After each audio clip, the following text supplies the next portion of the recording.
우리 오늘 하나님의 말씀 디모데전서에서 두 군데 보겠습니다. 1장 12절부터 17절까지 그리고 3장 1절 한 절의 말씀입니다.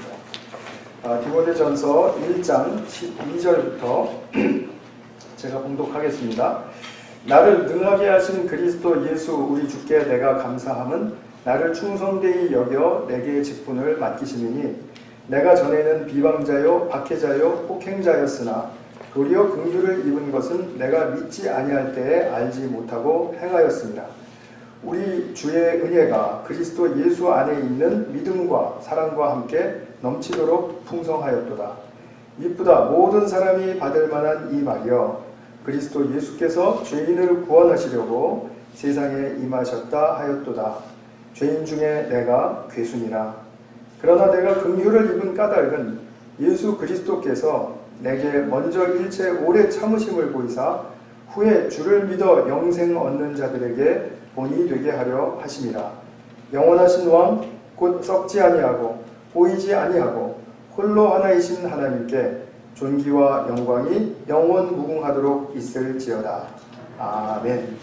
3장 1절의 말씀 우리 함께 봉독하겠습니다. 다 같이 시작. 이쁘다 이 말이여 곧 사람이 감독의 직분을 얻으려 하면 선한 일을 사모하는 것이라 함이로다. 아멘. 네, 오늘 들어가는 질문은 성도님들은 은혜의 방식으로 살고 있습니까? 라는 질문입니다. 은혜의 방식, 내게 있어서 어떻게 지금 해석이 되고 있습니까? 그것을 내가 잘 살고 있는지 오늘 말씀을 통해서 같이 한번 좀 점검해 보기를 원합니다. 먼저 바울이라는 사람을 같이 한번 생각해 보았으면 좋겠습니다. 바울은 너무나 유명한 인물이잖아요.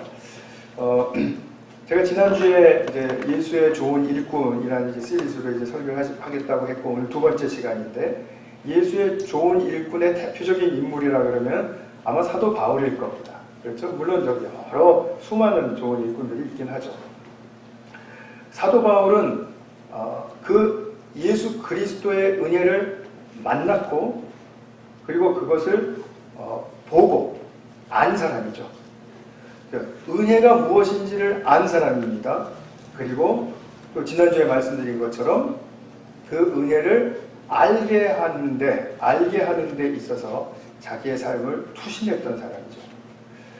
그런데 은혜를 알고 또 은혜를 보고 한 그런 그 경험 가운데 동시에 일어나는 것은 무엇이었냐면 자신의 삶의 가치관과 방식 자체가 은혜에 얼마나 어울리지 않고 부당했던가를 안 것입니다. 또 자기의 삶이 얼마나 크게 비틀어져 있으며 왜곡되었었던가를 알게 된 것입니다. 은혜를 아는 것은 그것을 아는 것만으로 끝나지 않고 내 자신이 어떤 존재인지를 재발견하게 해줍니다. 기독교의 진수로서 은혜를 우리가 만나게 되면 그 은혜 앞에서는 내가 어떤 존재인지 계속해서 재발견됩니다. 그래서 한 번에 끝이지는 게 아니라는 것이죠. 그렇기 때문에 내가 나의 존재에 대해서 어떠한 열림이 있었는가, 내가 나의 존재를 어떠한 존재로 보고 있는가 하는 그런 문제에 있어서도 지금 내가 하나님의 은혜에 잘 들어와서 살고 있는지 은혜에 나도 모르는 사이에 떨어져서 살고 있는지 그것을 알 수가 있습니다. 하나의 시금석이라는 것입니다. 사도 바울은 바울 되기 전에 사울이었습니다. 그 사울이란 인간의 존재 안에는 아주 참 비참한 그런 정체성이 있었습니다. 그가 오늘 그 예전의 자기 정체성을 이야기하죠. 13절에 보면 내가 전에는 비방자요 박해자요 폭행자였다 그렇게 말합니다. 근데 이 사실을 자기가 은혜를 만나기 전에 알았던가요? 몰랐었죠. 은혜를 만나고 나니까 이것을 알게 된 것입니다. 내가 어떤 존재이라고 말할 수 있는 것은 은혜를 만난 다음의 일입니다. 아직도 내가 어떤 존재라는 것을 말할 수 없다면 은혜를 만났을까 하는 것부터 다시 한번 점검해 보시면 안전하겠죠. 그런데 예수를 만난 다음에 자신을 말할 때는 어떻게 말합니까? 우리 오늘 본문을 보시면 12절에 보시면 나를 충성되이 여겨주셨다. 그리고 13절에 보면 도리어 긍휼을 입게 하셨다. 그리고 14절에 보면 주의 은혜가 믿음과 사랑과 함께 넘치도록 풍성하였다. 그리고 15절에 보면 그 은혜에 관한 모든 주님의 성품 그리고 그 말씀의 신실하심 이것이 너무 미쁘다 이러면서 감탄하죠.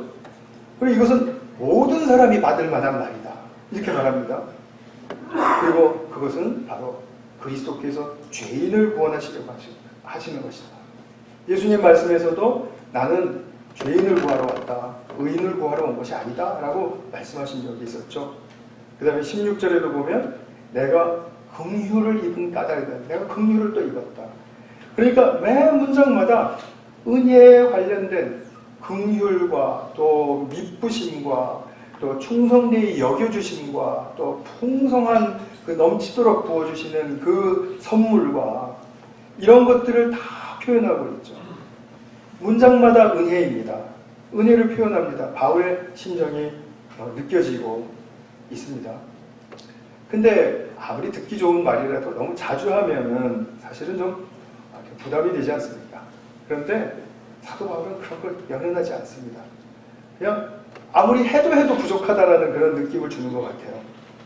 더 나아가서 자기가 이렇게 은혜를 알고 은혜를 입어서 자기 자신이 옛적의 모습이 어땠는지 그리고 지금 모습도 어떠한지 그러나 주님의 은혜가 나를 어떻게 새롭게 했는지 그것을 말하면서 그것과 더불어서 또한 우리에게 말해주고 있는 것은 자기 자신의 소명에 관한 얘기입니다.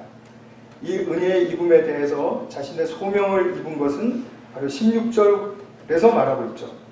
내가 긍휼을 입은 까닭은 예수 그리스도께서 내게 먼저 일체 오래 참으심을 보이사 후에 주를 믿어 영생 얻는 자들에게 즉 이제 오늘날 우리에게 이르기까지 믿는 자들에게 본이 되게 하려 하십니다.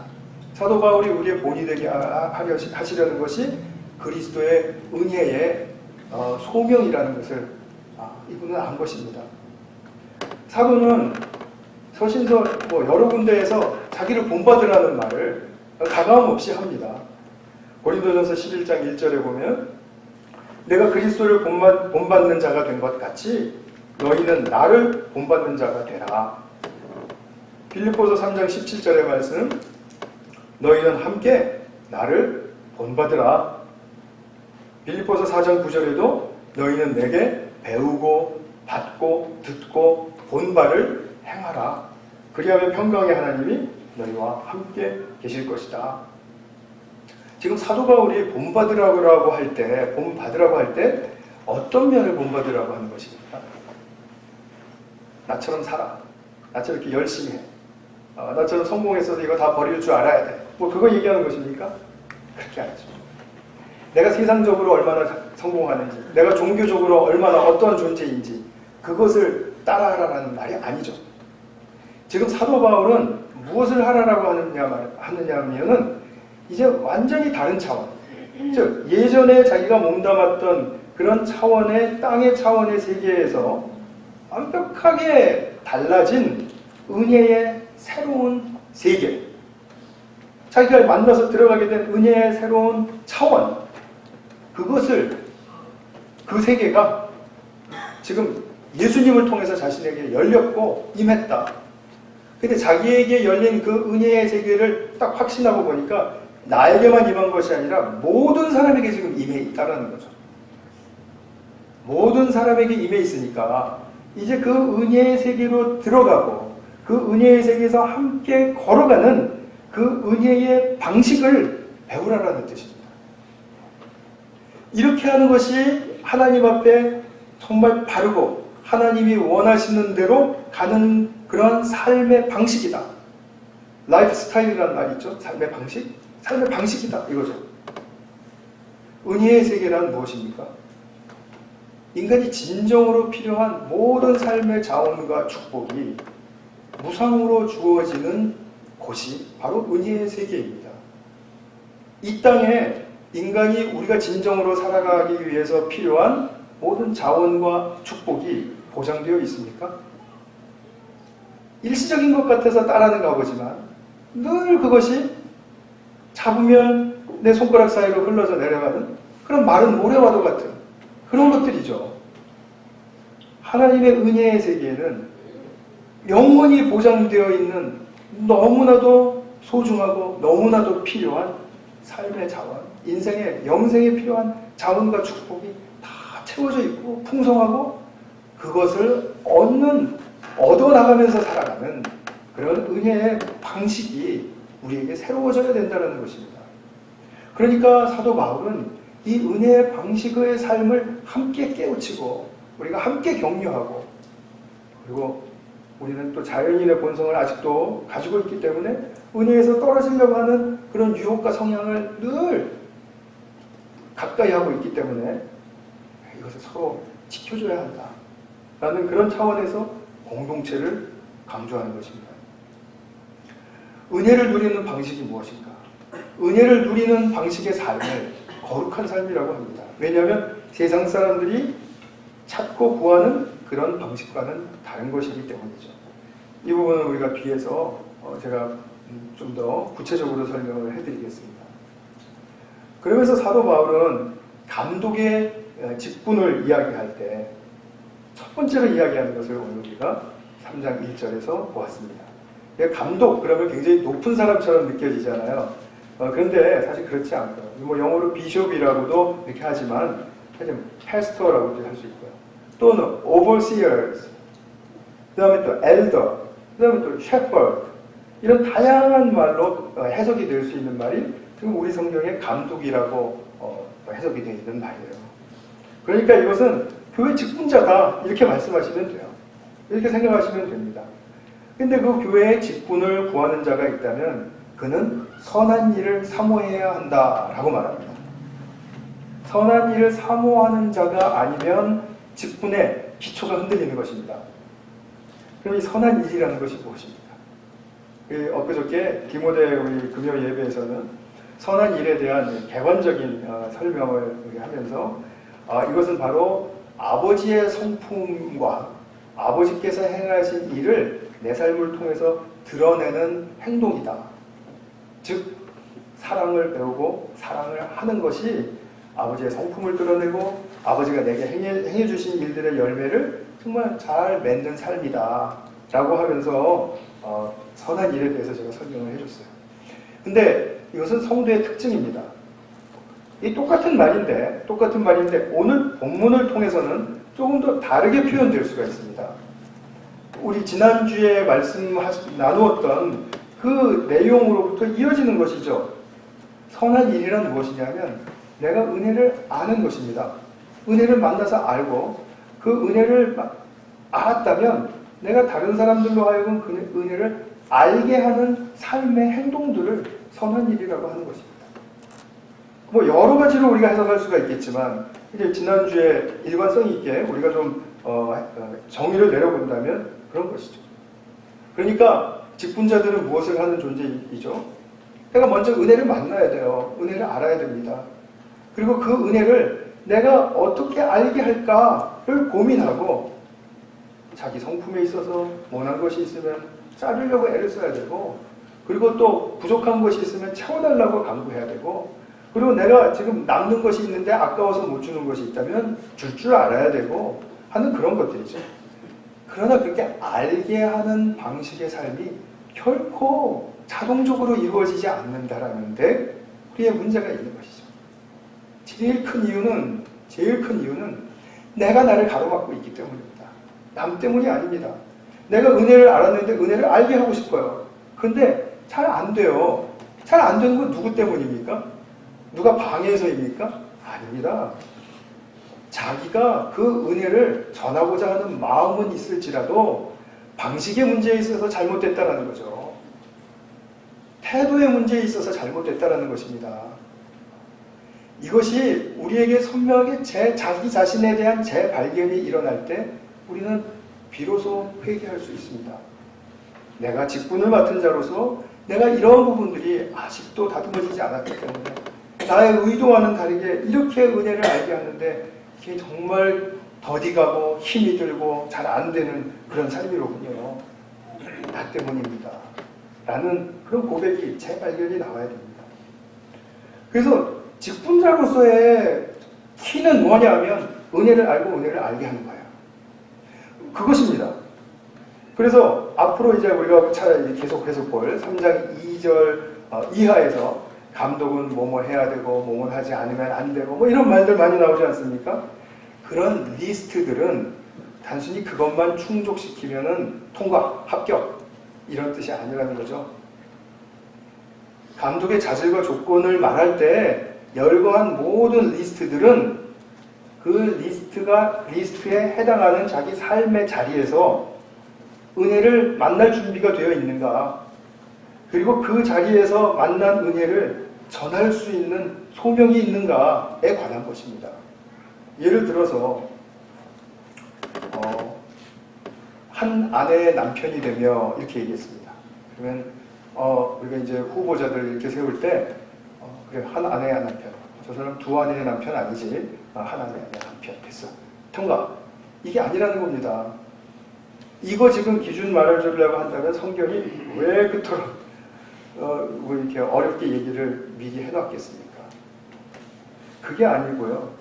내가 한 여자의 남편이 되었다면 남편의 자리에서 얻을 수 있는, 만날 수 있는 특별한 은혜가 있다는 거죠. 남편이기 때문에. 그러면 그 은혜를 만났으면 내가 그 남편으로서 또 은혜를 알게 해줄 수 있는 그 분명한 소명이 창출된다는 거죠. 누가 창출시켜 주시는 것입니까? 예수님이죠. 이것이 정말 중요한 부분입니다. 자, 생각해 보세요. 그가 잘 참는 사람인가? 그가 신중한 사람인가? 그가 단정한 사람인가? 리스트에 쭉 다 나오는 내용들입니다. 그런데 그 사람이 잘 참는 사람인지 아닌지 무엇을 기준으로 우리가 통과 아니면 실격 이렇게 말할 수 있습니까? 그 사람이 신중한지, 그 사람이 단정한지, 어떤 근거로, 그 기준이 뭐죠? 우리가 그냥 단정한가 신중한가 이렇게 하고 머리로만 생각하면 쉽습니다. 아, 단정한 사람, 신중한 사람 이렇게 하면 저 사람 왜 신중해? 뭐 때로는 잘 모르겠어요. 신중한 사람으로 그냥 치자. 이게 하면 말은 간단해지고 뭐 좋지는 않죠. 그것은 그냥 넘어갈 수 있습니다. 그러나 지금 그렇게 하라는 게 아니라는 말이죠. 내가 신중해야 할 자리가 있다면 그 신중해야 할 자리에서 나의 의로서 신중하기를 원하는가, 아니면은 내가 여기서 정말 의지가지 없는 심정으로 주님의 도움을 구하면서 내가 신중하기를 찾고 있는 사람인가?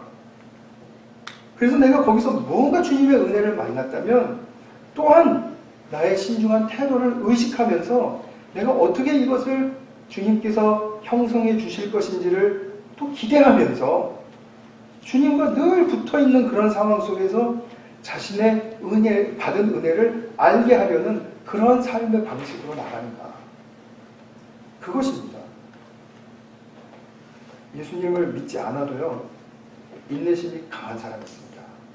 매사에 신중한 사람이 있고 책임감이 아주 드높은 사람이 있습니다. 세상에서는 리더감이죠. 그러나 우리가 보고 싶은 것은 뭐냐면 그 리스트가 다른 사람들이 다 인정한다고 해서 통과가 아니라 자기 자신이 왜 인내심이 강한 사람이 되었냐는 것입니다. 어떻게? 자기가 살아남기 위해서 모든 자기의 노력과 그리고 자기의 그 방어 기제들을 강화시키는 그런 차원에서 나의 인내심을 강화시키면서 살아왔는가? 그러니까 내가 서바이브 하려고 살아왔는가? 인내심을 강하게 했는가? 아니면은 이것이 주님의 은혜를 만났기 때문에 내 안에서 빚어지는 어떠한 성품의 열매로서 인내심을 얻게 되었는가? 그 부분을 보자라는 거죠. 그러니까 누구보다도 이것은 누가 평가해 주는 게 아니라 자기 자신이 바라보아야 할 문제라는 것입니다. 성품과 우리 방식이 은혜에 뿌리 내리지 않고 자기 삶의 방편으로서 살아남고자 갖고 낸 것들이라면 그것은 지금 성경에서 말하고 싶은 자격이 아닌 거죠. 그렇기 때문에 예수 믿기 전에 성품도 좋았고 또 모든 것이 다 장점이 많은 사람들이 당연히 있지 않습니까? 그런 사람들 교회에 들어와서 예수를 믿기로 결단하면 예수를 믿는 믿음이라는 스크린에 반드시 한번 여과를 시켜봐야 됩니다. 내가 무엇 때문에 이 책임감이 강한 사람인가? 내가 무엇 때문에 지금 내가 이렇게 열심히 성실히 사는 사람인가? 분명하게 스크린을 해보셔야 하는 것입니다. 그래서 우리가 무엇을, 성품이 어떻든지 무엇을 어떤 방식이 어떻든지 간에 내가 은혜의 역사를 구하고 그 역사가 있는 배경을 가지고 있는지, 그것이 참 중요합니다.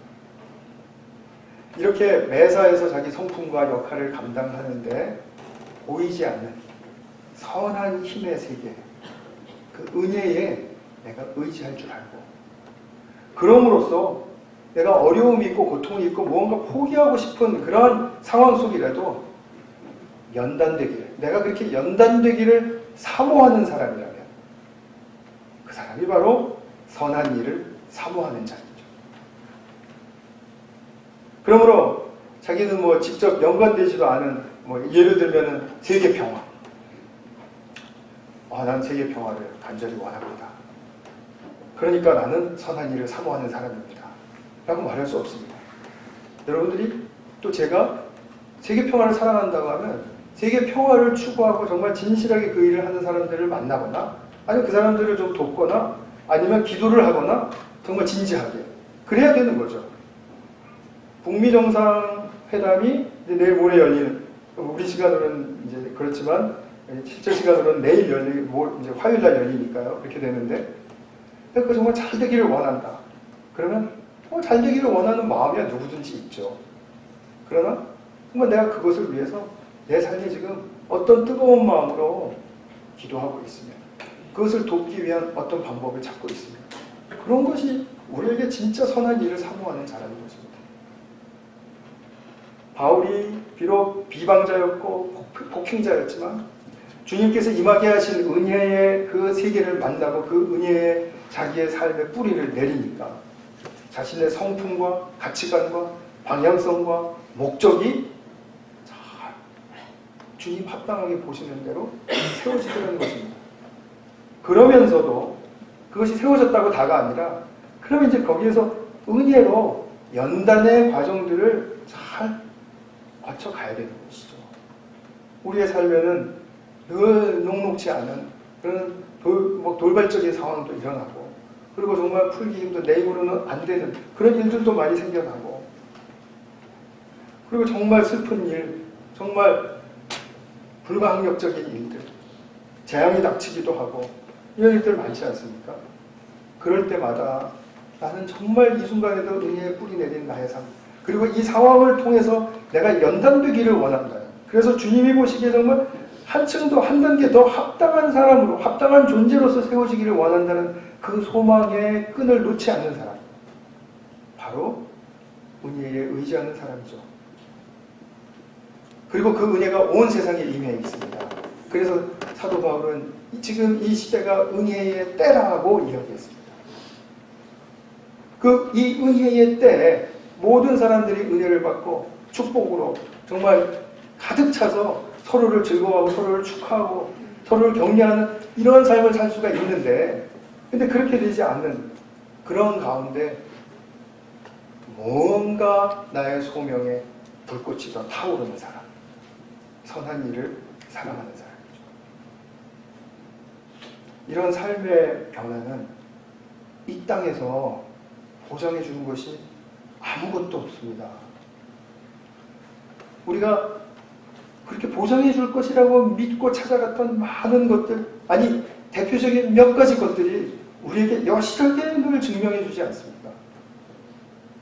우리가 무엇이 있으면, 또 무엇에 이르면, 내가 더 빨리 하면, 내가 더 많이 하면, 그러면 나는 내 삶이 보장될 것 같다라는 그런 분명한 착각 속에서 오늘도 조급한 마음으로 막 달려가면서 사는 거 아니겠습니까?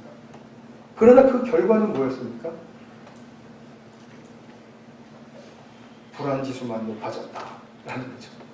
두려움만 커졌다. 그리고 허망하기가 더 이루 말할 수 없다. 라는 그런 결론에 자꾸 부딪히잖아요. 그러나 성경은 두 가지도 아니고 딱 한 가지 은혜의 방식, 이거 알려주고 확신하고 우리에게 맹세하십니다. 이 맹세하시는 바로 이 길, 이 은혜의 방식을 열어주신 이 길, 여기에 우리가 이제 all in 하면, 그러면 우리는 그 은혜의 가치를 더 많이 알 뿐만이 아니라 이것이 진짜 삶이고 이것이 진짜 나의 나됨이고 이것이야말로 진짜 나의 나됨 속에 하나님께서 이루시고자 하는 당신의 비전이 있구나라는 사실을 분명하게 보게 됩니다. 세상이, 우주가 다르게 보이는 것이죠. 은혜의 방식, 이거 하나 깨닫는 것이 어려운 일이 아님에도 불구하고 제가 아까 말씀드린 것처럼 자기 자신에 대한 재발견이 진지하게 일어나지 않고 있기 때문에 은혜의 방식의 삶은 늘 물거품처럼 일어났다가 사라지는 것 같은 그런 느낌이 많이 듭니다.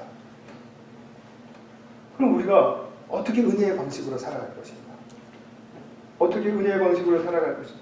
이제 제가 그것을 말씀드리기 전에 좀 전에도 좀 언지를 드렸습니다만 착각하기 쉬운 것부터 좀 정리를 하고 들어가야 되겠습니다. 우리가 예수님을 믿고 나면은 이제 믿음이라는 것에 대한 이제 감동이 있기 때문에 내가 자녀를 기를 때도 믿음으로 기르고 싶고, 직장일을 할 때도 믿음으로 하고 싶고, 그리고 또 사람들을 대할 때도 믿음으로 대하고 싶어져요. 그 바람은 누구나 있습니다. 그러나 그 바람이 있다고 해서 내가 믿음으로 살고 있구나라고 속단할 수는 없다는 이야기입니다. 연결은 되어 있습니다. 그러나 좀 분리해서 취급해야 될 정도로 지금 내가 믿음으로 사는 방식에 대해서는 다시 면밀하게 점검하셔야 돼요. 그냥 내가 믿음으로 살고 있구나 그리고 내 자신을 딱 덮어버리고 나면은 계속해서 쌓이는 그 착각과 속임은 걷잡을 수 없는 지경에 이르기까지 갈 수 있습니다. 어떤 사람이 나는 정직함이 가장 인생에 가장 가치 있는 일이다. 그래서 내 인생의 모토, 내 인생의 정말 그 좌우명은 정직이다. 뭐 이런 사람이 있다고 해보세요. 근데 어느 순간에 자기가 한 입으로 두 마디를 하도록 돼버렸어요. 그래서 실수했구나 싶었는데 어떤 사람이 당신 정말 솔직하지 못하네요. 이렇게 얘기를 한다면 두 가지 가능성이 나오겠죠. 예, 제가 정직을 그렇게 가치 있는 일로 생각하고 그 좌우명으로 삼고 살지만 잘 안 되네요. 그런 사람이 있을 수 있고요. 또 한 사람은 화가 나는 사람이 있습니다.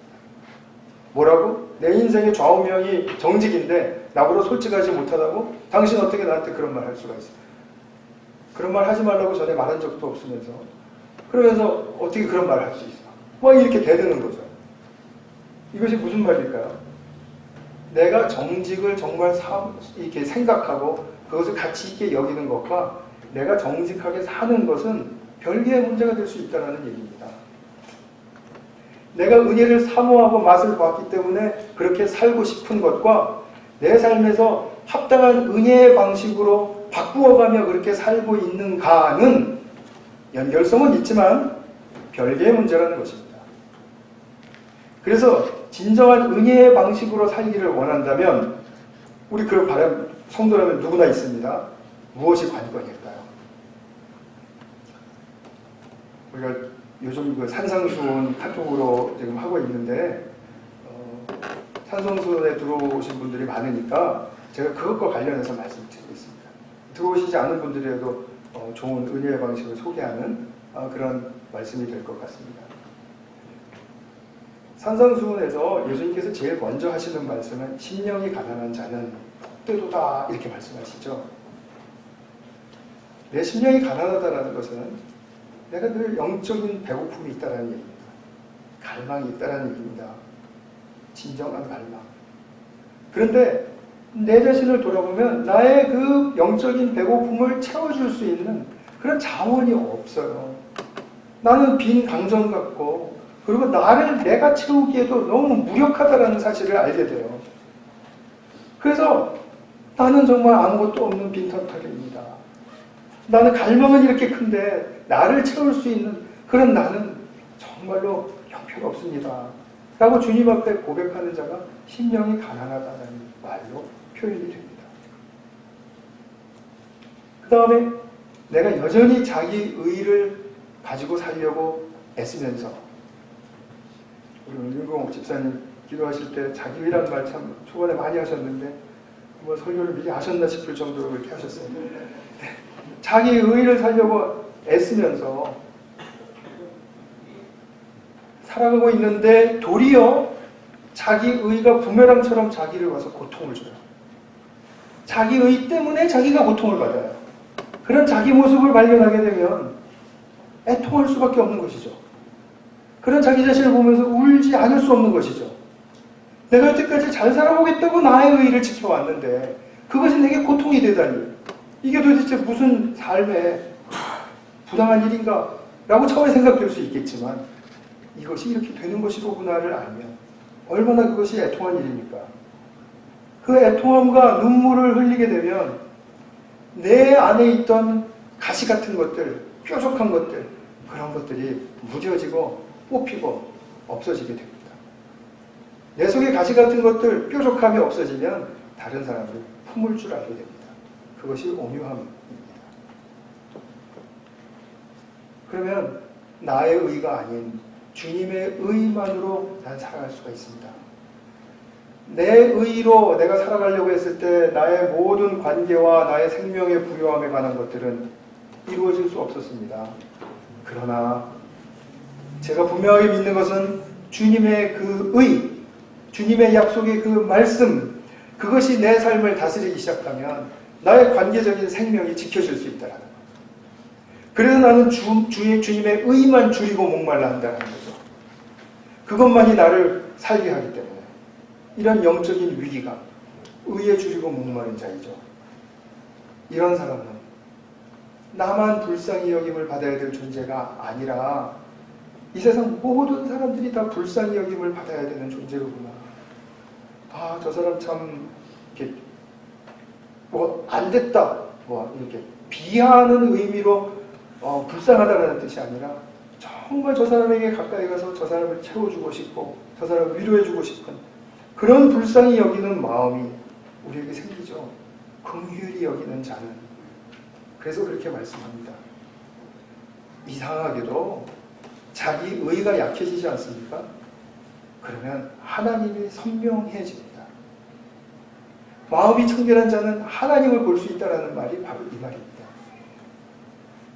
하나님을 보게 되는 이것은 하나님을 내 삶의 내 의식 속에 더 선명하게 떠올리고 안 보이는 분이지만 있는 것보다도 더 분명한 존재로 내가 의식하고 살 수 있다는 그런 이야기입니다. 마음이 청결한 자는 그렇습니다. 그리고 그런 사람들은 내가 여태까지 얼마나 판단하면서 살아왔던가, 내가 얼마나 옳고 그른 것으로 정죄하면서 살아왔던가, 이런 것에 대한 힘을 잃어버리기 때문에 화평의 길이 열릴 수밖에 없습니다. 우리가 삶이 화목하지 못하고 불화가 있고 한 그런 이유는 내가 그에 대한 판단과 정죄가 있기 때문입니다. 나라도 그것이 없으면 그 사람이 아무리 나를 판단하고 정죄해도 일단 내 쪽에서 그것을 평화의 길을 모색해가는 것으로 자꾸 인도해 갈 수 있습니다. 그러니까 문제는 어디에 있습니까? 나에게 있습니다. 저 사람은 판단하든지 정죄하든지 뭐 그렇게 하라고 하고 내가 안 해야 되는 거죠. 내가. 그러니까 내가 그렇게 안 하게 되면 당연히 화평의 길이 열린다는 거죠. 내가 왕따 받는 느낌이 안 든다는 거죠. 외로운 느낌에서 벗어날 수 있다는 거죠. 늘상 외롭고 나는 늘상 혼자 얘기하는 것 같고 나는 늘상 혼자 하는 것 같고 하는 그러한 사람들은 잘 생각해 보세요. 끊임없이 판단의 그 수레바퀴들이 얼마나 빨리 돌아가고 있는지, 너무 빨리 돌아가서 그것이 안 돌아가는 것처럼 보일 수 있습니다.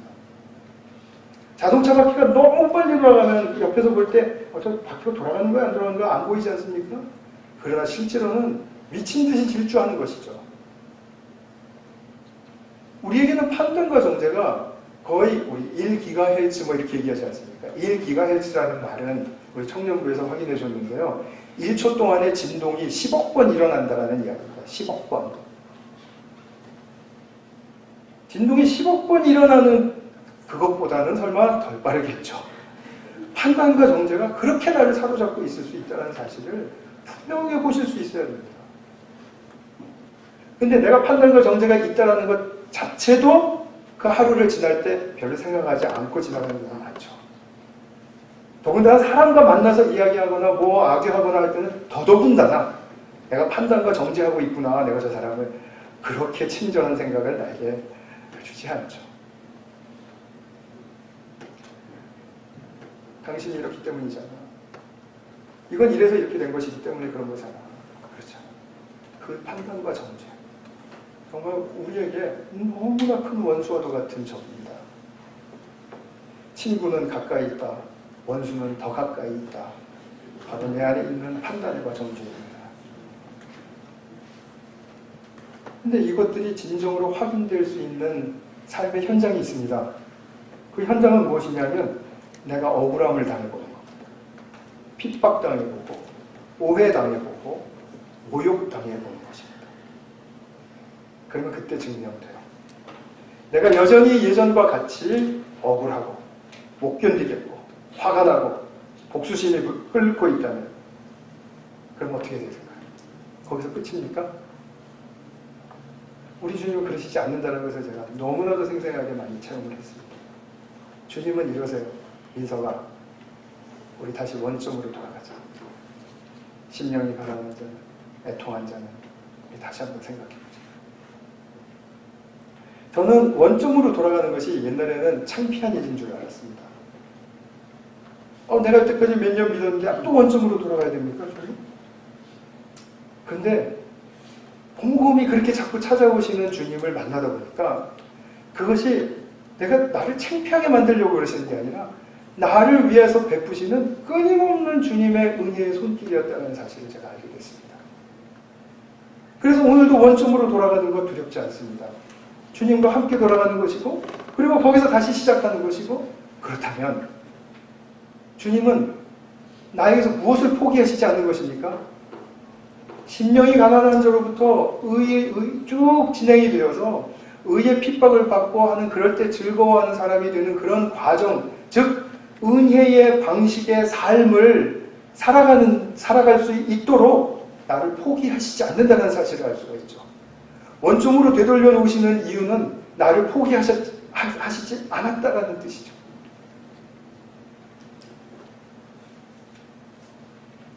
다시 한번 나의 심령의 가난함을 보고 고백하고 나의 의가 부메랑처럼 돌아와서 나를 고통하는 그 나를 보고 애통해하고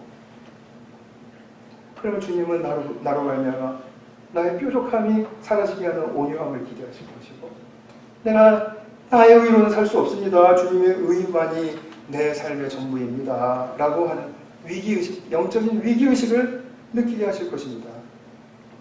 이것이 은혜의 방식의 삶을 놓지 않게 하는 주님의 우리를 향하신 보호이시고 인도이십니다.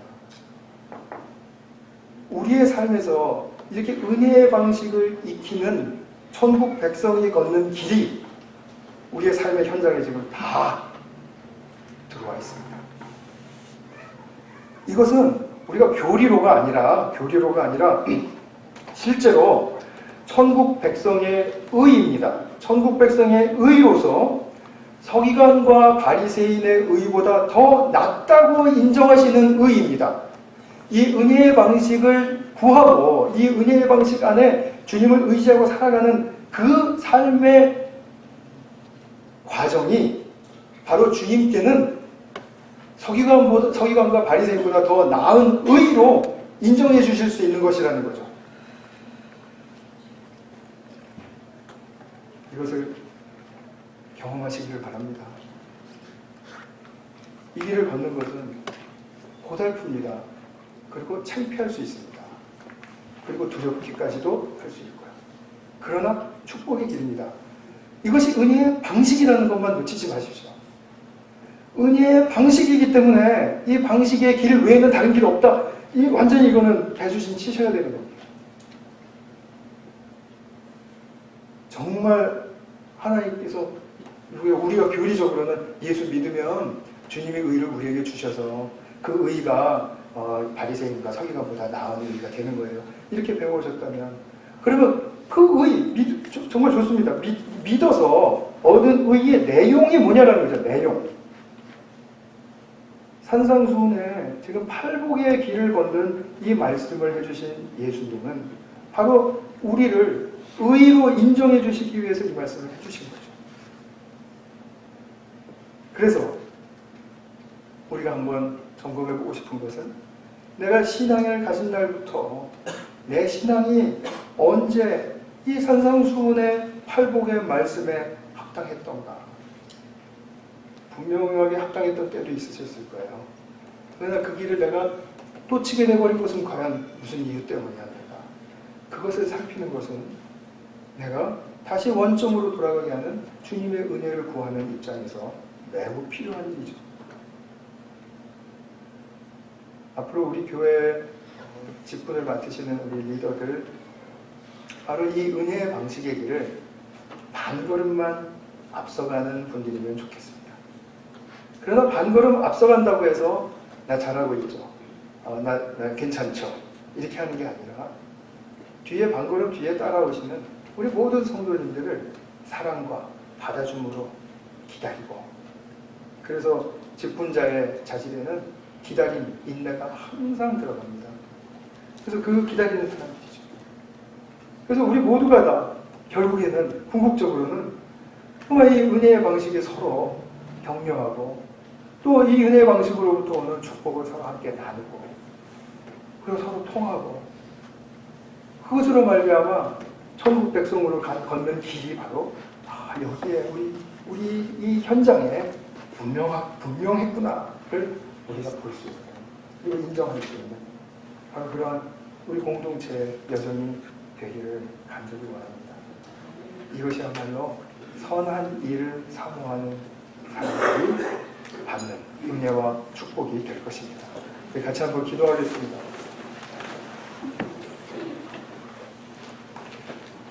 지금 이 시간에는 정말 선한 일을 사모하는 것이 무엇인가를 우리가 한번 살펴보았는데요. 은혜의 방식이 산상수훈에서 비춰지고 있습니다. 이제 앞으로 산상수훈의 모든 말씀들은 이 팔복의 말씀이 마치 말이 마차를 끌고 가는 것과 같이 이제 여러분들에게 힘을 줄 것입니다. 그러나 팔복의 말씀을 놓치시면 안 됩니다. 그러면 우리는 또 정체되어 있는 마차의 모습처럼 되어버릴 수 있기 때문입니다. 그래서 우리가 정말 하나님 앞에 은혜의 진실한 방식이 제게 깨우쳐지는 그런 역사가 있게 도와주십시오. 같이 한번 기도하겠습니다. 베풀어 주시는 그 은혜가 과연 어떤 것인지 우리가 몸소 체험하고 경험하기를 원합니다. 그 은혜의 진가를 조금이라도 확실하게 더 깊이 알기를 원합니다. 그리고 그 은혜가 베풀어지고 또 알려지는 그러한 길에 나의 인생을 투신하기를 원합니다. 그러므로 주님께서 기뻐하시는 정말 일꾼 되기를 원합니다. 주님 그 일꾼에게 주어지는 참으로 큰 엄청난 유업의 축복이 우리로 하여금 지금 이 순간의 삶의 동기부여가 되게 하시고 그래서 은혜의 방식의 삶을 우리가 기필코 놓치지 아니하는 그런 복된 하나님의 자녀들 되게 하여 주시옵소서. 함께하여 주신 은혜 감사드리오며 예수 그리스도의 이름으로 기도하였습니다.